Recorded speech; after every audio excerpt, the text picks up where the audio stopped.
Earlier, when I joined the Foreign Service in 1974, it was very fashionable for everyone to say, foreign policy also has economic content, which meant that you had a second secretary level or a first secretary level officer in a mission, I know KP is smiling, dealing with economic affairs, and the ambassador, if he had time from important political work, he would also devote his time to a little bit of economic diplomacy. Today, there is a fundamental reordering of that. Today, foreign policy, trade policy, domestic policy, all not only appears to be, but is being implemented with a view to benefiting the Indian citizen, India and the world. So I was just saying, he said, what are we looking at here?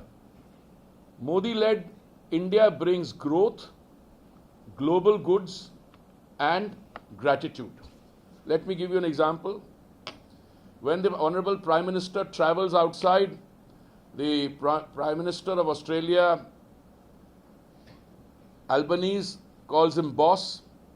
The kind of respect with which he is received in Papua New Guinea by their Prime Minister,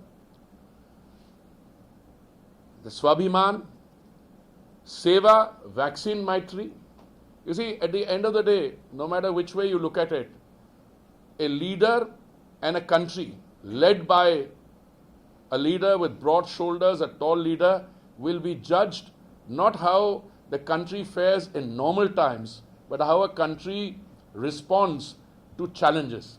And I believe that the pandemic challenge was once in a lifetime kind of challenge. Because I was, as I keep saying, I was in Geneva and New York heading the Indian missions to the UN when we dealt with SARS, Ebola, H1N1.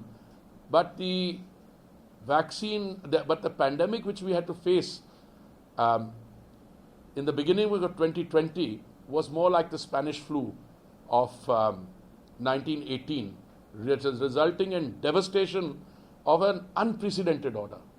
And look what happened. I mean, let me talk about the vaccine and the health sector part of it.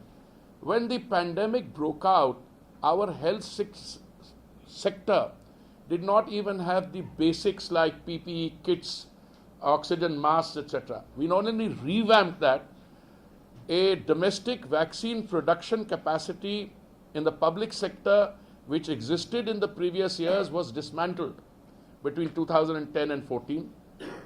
And from scratch, one, through a private sector research done in Oxford, AstraZeneca vaccine manufactured under license in Pune, and another purely domestic, and we were able to supply what, in excess of 224 crore doses of vaccine virtually free.